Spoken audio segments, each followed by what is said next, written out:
I am 71 years old, and I murdered the person I was supposed to be just to keep everyone else around me comfortable. That sounds harsh, I know, but it is the only way I can describe what I did for nearly 7 decades of my life on this earth. Most people think murder involves a weapon and a victim you can see. But the most tragic kind of killing happens slowly, day by day, in the quiet corners of your own mind when you say yes, when you mean no, and when you smile, when you want to scream. I look back at the calendar and realized I traded 50 years of my potential for polite nods and temporary approval from people who are mostly dead or indifferent to me now. My name is Robert, and I want to tell you the truth about being a nice guy because it is a trap that will eat your soul if you let it. When I was young, I thought being agreeable was a virtue. I was the boy who never made a fuss. I was the teenager who took the classes my father wanted me to take. I was the young man who married the girl my mother thought was appropriate. It started so subtly that I did not even notice the chains forming around my wrists. I remember being 22 years old and sitting in a guidance counselor's office at university. I wanted to be an architect. I loved the idea of building things that would last, and I spent hours sketching skylines in my notebook during math class. But my father was a practical man who worked in insurance, and he told me that artists starve and dreamers end up broke. He told me I needed stability. He told me I needed to support a family one day. So when the counselor asked me what my major would be, I looked at my shoes and I said business administration. I can still feel the physical weight in my stomach from that moment. It was a heaviness that I carried for 40 years. I told myself it was the right thing to do. I told myself I was being mature and responsible. I told myself that making my father proud was more important than drawing silly buildings. That was the first big lie. The years that followed were a blur of compromises. I got a job at a mid-sized firm not because I liked the work, but because the hiring manager was a friend of my uncle. And I didn't want to seem ungrateful. I spent 8 hours a day staring at spreadsheets that meant nothing to me. I would come home drained and gray.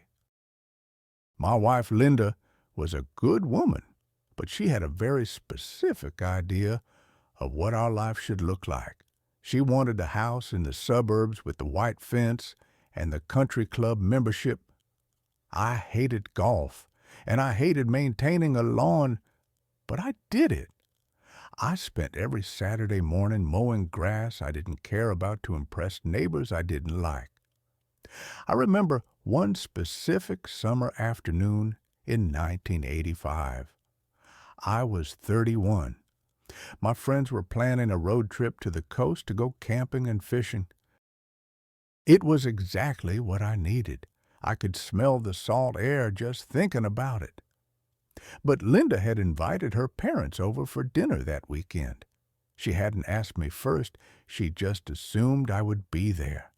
When I mentioned the trip, she just looked at me with those disappointed eyes and said, "Well, I suppose you can go if you really want to hurt my mother's feelings." That was all it took. I canceled the trip. I stayed home and carved the roast chicken and listened to my father-in-law complain about the government for 3 hours while I poured wine and nodded and smiled.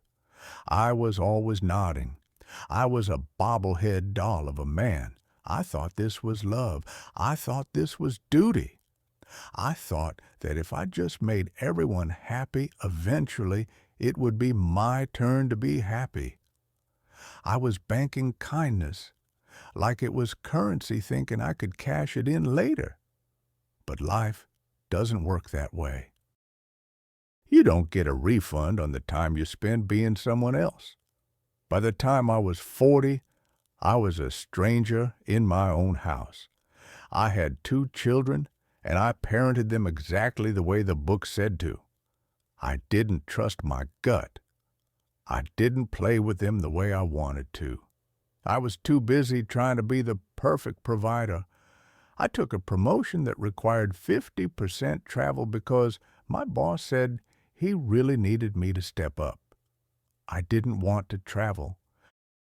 I missed my son's baseball games and my daughter's plays. But I couldn't say no to the boss because I needed him to think I was reliable. I needed the validation.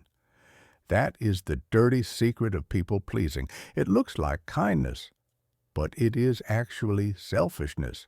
I was terrified of rejection. I was terrified that if I stopped doing things for people, they would stop loving me. I was buying affection with my obedience. I had a friend named Mark who was the complete opposite of me. He was brash and loud, and he did exactly what he wanted. He became a carpenter and lived in a small cabin. He didn't have much money, but he had a laugh that could shake a room. I used to judge him silently. I told myself he was irresponsible. I told myself he was selfish. But deep down in the places I wouldn't let myself look, I was jealous. I was burning with envy. He was free, and I was in a cage made of gold stars and polite thank you notes. My 50th birthday was a turning point, but not in a good way. Linda threw a big party. The house was full of people, colleagues from work, neighbors, family members. I looked around the room and realized I didn't truly know any of them, and they didn't know me. They knew the mask I wore. They knew Robert the reliable, Robert the nice guy, Robert who never causes trouble.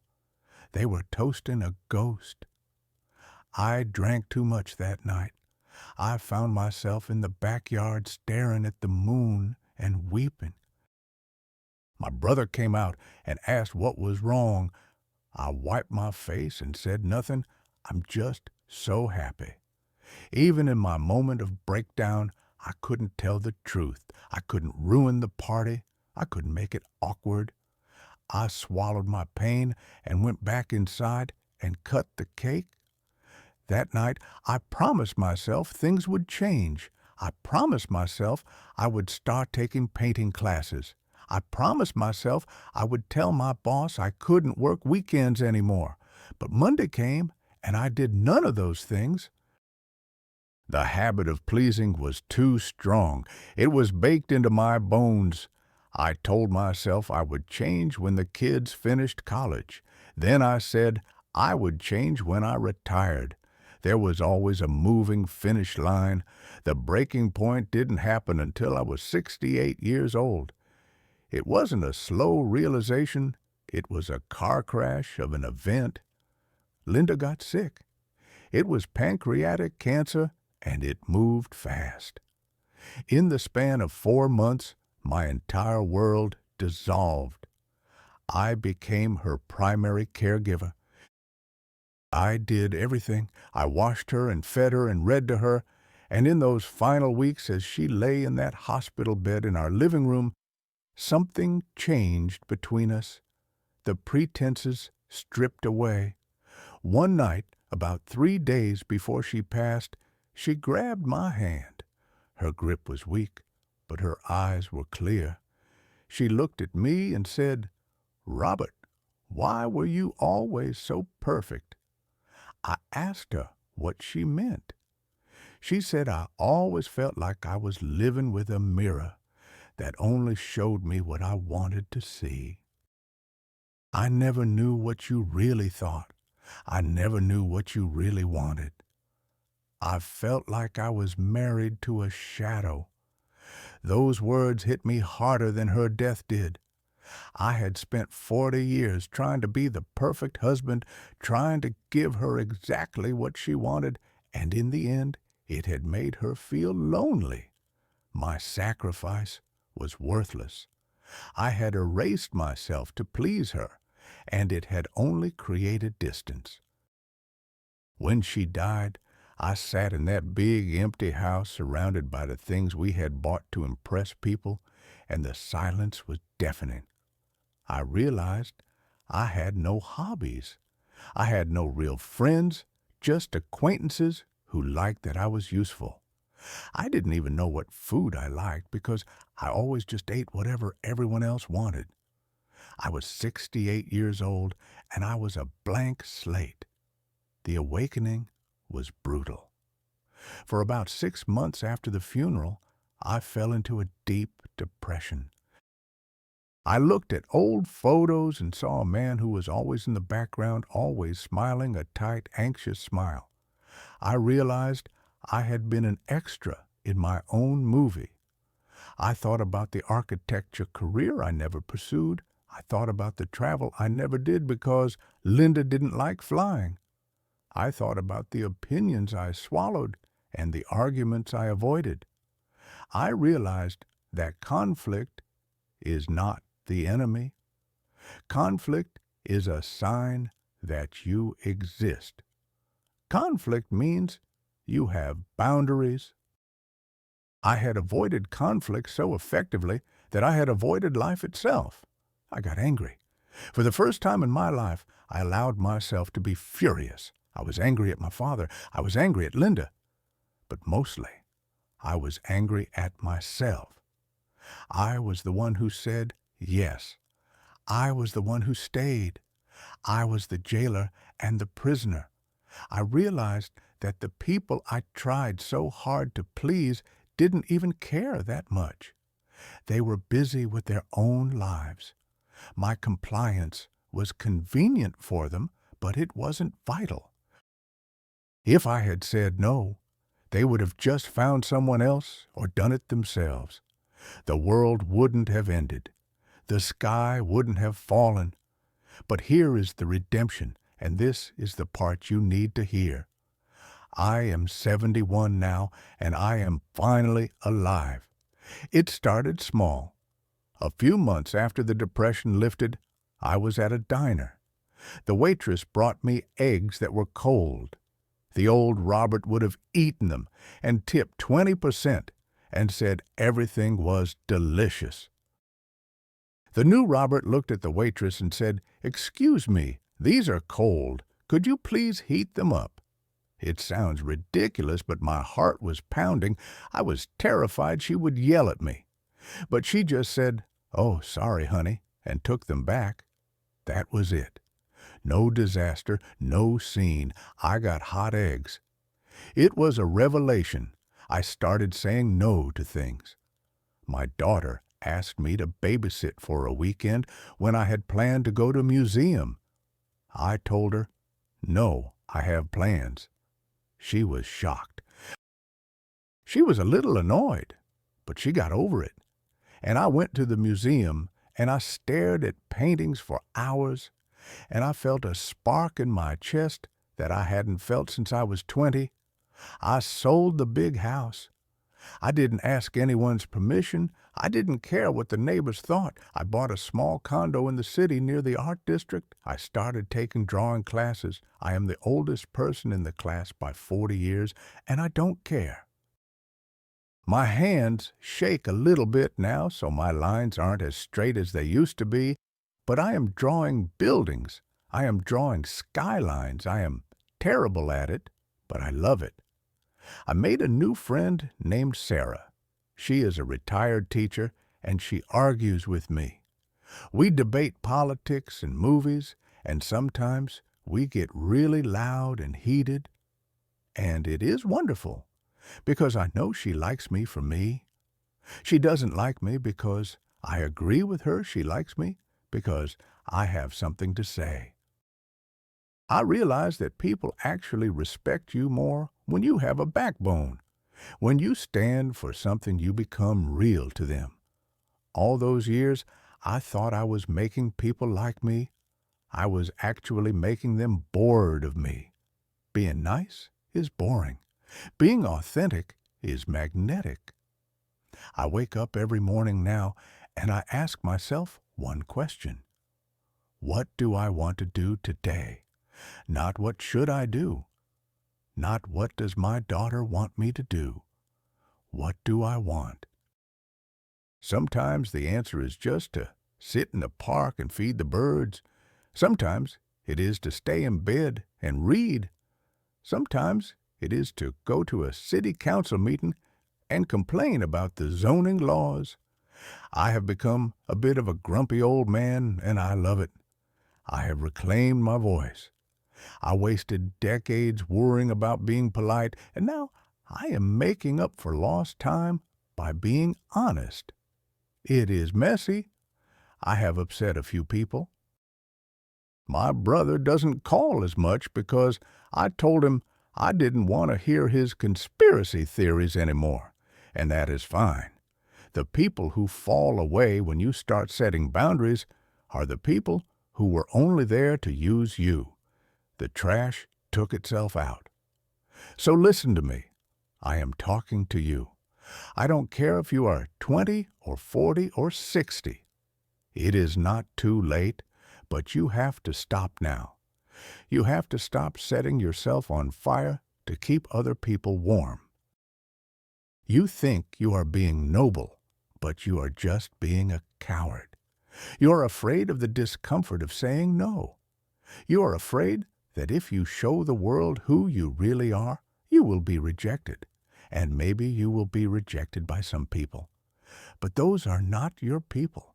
You are holding on to relationships that are based on a lie.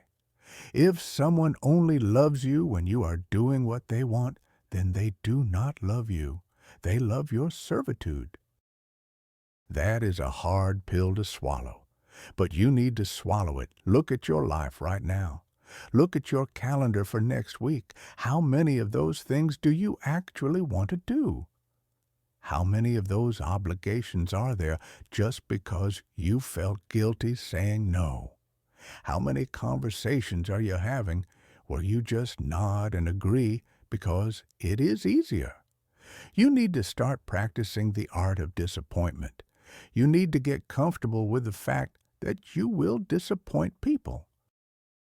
You will let them down, and that is okay. You are not responsible for their feelings. You are responsible for your life. You get one shot at this, one. There is no rehearsal. There is no second round. When you are 71 like me, you will not remember the times you made your boss happy or the times you kept the peace at Thanksgiving.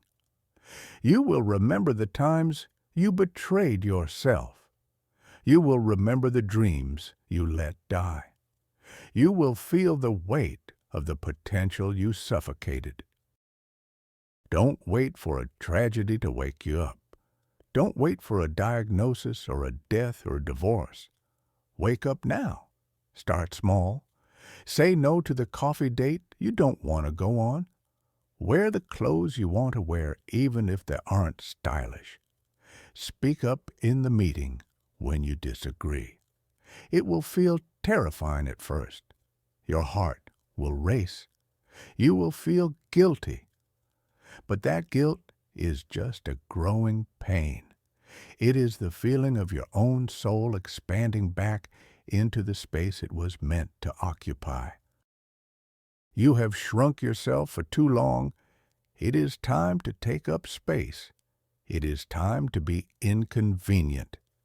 It is time to be real. I look at my sketches now and I see the architect I could have been. I can't go back and build skyscrapers. That ship has sailed. But I can build a life that is mine for the few years I have left. I can die knowing that at the very end I finally introduced myself to the world. Don't end up like me. Don't wait until the fourth quarter to start playing the game.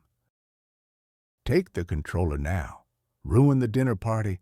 Quit the job. Disappoint your parents. Do whatever you have to do to be free. Because the regret of action is always better than the regret of inaction. The pain of being yourself is temporary, but the pain of being someone else lasts forever. Please listen to me. Bob brave enough to be disliked. It is the only way to be free.